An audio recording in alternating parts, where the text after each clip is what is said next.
It's a hell of a comic book. Another hit out of the park for Image Comics. But what about the explosions? No, okay? It's a crier. It'll get ya. Don't tear up on me. It's an insane thing. It's an insane thing. It's different than comics usually are. Hey everybody, welcome back to the show. This week, I want to do a top 5 of the month, talking about my favorite books that came out in the month of August. And maybe you guys have read some of them and maybe you like them just as much. Maybe for some of you, this will be a good way to pick up some new recommendations. So, coming in at number 5 for me, Daniel Warren Johnson's Transformers number 23, coming out of Image Comics. This time, that Skybound imprint, which Robert Kirkman is responsible for. I can't believe how much I'm enjoying Daniel Warren Johnson's run on Transformers. I've never been into Transformers, guys, okay? I've never played with Lego. I never pretended to drive around a giant dump truck or a fire engine or anything like that. As a child, I was into film, okay? And yet here we are, where now I'm a huge Transformers head, and this DWJ run, for me, has got to be the best piece of Transformers media ever made. The writing is powerful, the book is super fast-paced and readable, the art is awesome. Daniel Warren Johnson is just hitting it out of the park month after month on this book. It may well be the best, most fun comic book they've got on the stands these days. And by the way, issue 23, it's a crier. It'll get ya. Don't tear up on me. This is giant alien robots versus giant alien robots for grown-ups, and it's a must-read, especially now as we near the end of Daniel Warren Johnson's run on the book and head into the Robert Kirkman and Dan Mora era. It's one hell of a team for one hell of an act to follow. Daniel Warren Johnson may well be the greatest comic book creator of the 2010s. The body of work now is just piling up to the point where we can't ignore him as like one of the major forces in comic books. Like, think about it. Space Mullet, Murder Falcon, Do a Powerbomb, Extremity, Beta Ray Bill, friggin' Transformers. What else? I'm missing one or two. They're all behind me. Daniel Warren Johnson is a machine, a monster. Daniel Warren Johnson is a phenomenon in comics. And this Transformers run is it's perfect, right? It's perfect comics. I don't know anything about Transformers until I open up this Transformers book and I get into Transformers, right? First issue, I'm a believer. And now at issue 23, I'm wishing, wow, please don't let it end. And yet, it is ending. In 2 issues, 2 months from now, the Daniel Warren Johnson era the Daniel Warren Johnson reign on Transformers is coming to an end. And what's going to happen next? We know what's going to happen next. Robert Kirkman, everybody's favorite Robert Kirkman, and Dan Mora, who is smashing artwork right now, who's killing it everywhere he goes, are going to come together and they're going to take this Transformers into a new direction. And whoa, how do you follow Daniel Warren Johnson? Well, you follow Daniel Warren Johnson with Robert Kirkman and Dan Mora. So can't wait to see what happens next. Number 5 on my list of best comics of the month, Transformers number 23. If you're not reading Transformers, what are you doing then? Okay. Next up for me in the month of August has to be Bug Wars number 6. It's friggin' really good. It's so damn good. Bug Wars actually came to an end this month. This is the last issue of the miniseries. So if you were even a little bit on the fence about grabbing this, you can now get all of it at once and read it in an afternoon. It's awesome. You'll be glued to it. So definitely grab this one. Bug Wars tells the story of Slade Slaymaker, the son of a renowned entomologist who finds himself shrinking down to the size of the bugs in the yard thanks to a magical amulet, and having to fight his way through beetle-riding barbarians and spell-casting spider witches. It's brutal, it's funny, it's fast-paced, and it's pumped full of lore. It's a hell of a comic book. Another hit out of the park for Image Comics. And another thing I think really has to be pointed out here is how good the Mahmoud Asrar art is and how fitting it is for this title. I think it really helps shape the tone of the book, and his cartooning, his storytelling just via the art itself is really great. He keeps the pace high, and it makes the book really readable outside of Jason Aaron's already great writing. If you don't know, Jason Aaron is responsible for that awesome run on Thor we had, Thor God of Thunder, where he takes on the God Butcher.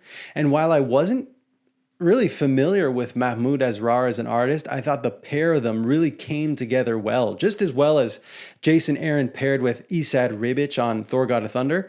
We're seeing something like really synergistic. Is that a word?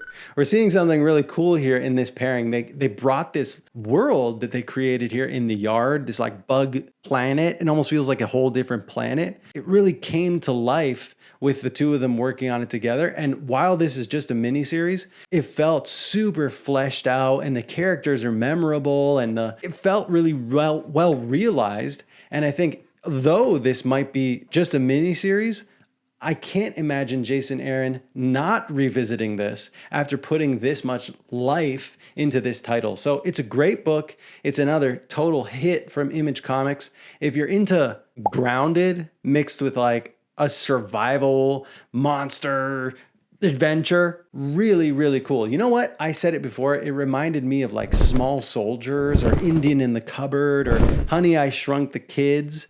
Really cool book. Pick it up. Bug Wars number 6 is number 4 on my list for best comics coming out of August.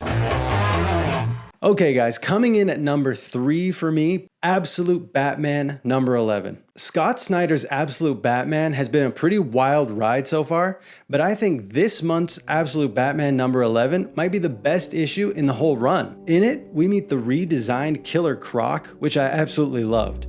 We saw more of the Bane backstory, and we finished it off with a splash page cliffhanger that made me really curious to find out where we're going next. The art by Nick Dragotta is incredible. I think there was a lot of controversy about how he was drawing some of these characters, namely Batman and Bane, but I honestly love the redesigns. I think they're fresh and they're superhuman in a way that is eye-catching and fun, and I love the sort of epic brutality of both hero and villain here. Great book. Definitely catch up on Absolute Batman if you aren't already reading it. One of the cool things about these Absolute titles is that we're seeing these characters we're so familiar with taken in totally new directions. And honestly, I think this is something we really need to see more of from the big two. Guys, okay, it's cool, right? When we get a new Batman title, or we get a new artist and writer on Superman or on Spider-Man or on whoever your favorite hero is. But there are only so many stories to tell, it feels like sometimes, especially with a title like Batman or with a title like Detective Comics or Amazing Spider-Man. It feels like often we're just treading the same old ground a lot of the time. People are having their old take on the same old stories, and it's kind of boring, isn't it?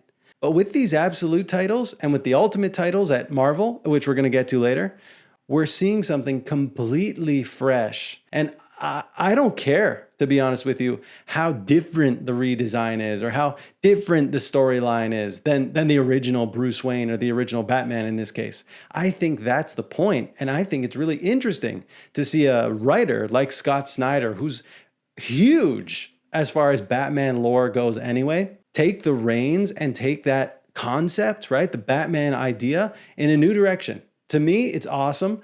I think Absolute Batman is a really good book. I think it could be an even better book, and I can't wait to see what we do next with it. Number 2 on my list, guys, Ultimate Spider-Man number 20. You know, I'm a really big Spider-Man guy. I love Peter Parker as a character, and I love the mythos and the history and the New York feel and the friendly neighborhood superhero angle. I love it all. I love that he's flawed and that he fails. I love that he's as human as he is superhuman. I could talk about Spider-Man all day. So, reinventing Spider-Man like Jonathan Hickman is doing here in Ultimate Spider-Man, it's no small undertaking. And yet, it's one of my favorite Spider-Man runs ever, Ultimate or otherwise. And this issue, issue 20, is a really great example of the work Hickman is doing on this run and what makes it as good as it is. It's an issue entirely about character relationships. It's dialogue heavy, it's talking heads, there's no web slinging in it at all. There aren't any fights or anything like that. And I know there are a lot of guys out there who don't have the patience for that. But what about the explosions? No, okay? How about writing good characters and good dialogue and taking the time to flesh out relationships and create human drama, huh? So there. It's a great run. Hickman is a great writer, and it's right up there with the best work he's ever done. Guys, Jonathan Hickman. People talk about him like he's one of the greats in comic book history. His run on Fantastic Four, his run on the Avengers, his East of West, right? And there have been others. And I liked East of West. Okay, and that might feel like sacrilege to a lot of you that I only just liked it. I liked the world building. I liked that there were unique characters. I didn't think the story went anywhere, right? It just sort of ends. His Fantastic Four is good. It's good. Okay, take it easy on me. His Avengers is good too. But this is, for me, and it's only been 20 issues, this is his best writing that he's done. And that's really saying something, guys, okay? I'm telling you, that's a big compliment. Jonathan Hickman took characters we know and love and completely changed that world, those people, but he preserved that essence, right? That flawed but human, but that will to do the right thing that Peter Parker has. He found a way to bring something new to a franchise like Spider-Man that's been around as long as it has and breathe new life into it and make it good again. So Ultimate Spider-Man, it's killer. It's awesome. Number 20, possibly the best issue of the entire run so far. Get it, okay? It's number 2 on my list. One of the best books out of August. And last but not least, what I thought was the best book of the month of August, Superman, the Kryptonite Spectrum. I can't believe we got a Superman book from one of the weirdest, most experimental, most creative, most horrifying team of creators working in comics today, the guys behind Ice Cream Man. If you aren't reading Ice Cream Man and you're a fan of horror or weird or supernatural weirdo stuff, like the kind of stuff you try and tell your friends about but they just don't get it, do yourself a favor, go and get Ice Cream Man. What are you still doing here? Ice Cream Man, Image Comics again? It's an insane thing. It's an insane thing. It's different than comics usually are. So you have to get that. But if you like that, or if you're curious about what on earth these guys could have to do with Superman, you must get Superman, the Kryptonite Spectrum. Guess what? It's awesome. It's about the discovery of new forms of kryptonite and the worry that they could be used against Superman, to render him powerless or even kill him. So what does he decide to do? He decides, under the supervision of Batman, to test them on himself. It's basically like Superman taking extremely powerful psychedelics without knowing what they do. It's the MK Ultra of Superman stories, okay? It's freaking weird as hell. It's funny. It has like a Silver Age 70s like thing going on, like in a weird who thought of this type of thing going on. It's awesome, and I can't wait to see what happens next. And I think it's really cool that DC Comics even allowed this to happen, because this is very out of the box. And that's something I hope we see more of. And you know what? Big theme this summer of reinvention. Ultimate Spider-Man number 20, Absolute Batman number 11, Superman the Kryptonite Spectrum. A lot of creativity, a lot of fresh ideas going around here. And that's what we like here on the Dill Comic Book Show. So hopefully we see more of that going forward. Enjoy the recommendations, everybody. Here's my top 5, okay? You know what to do, right? You press those buttons down there. You got me? Like and subscribe, okay? And why not leave a comment? Don't you want to talk to me? See you next week. I'm Dill Comic Books. Read good comics.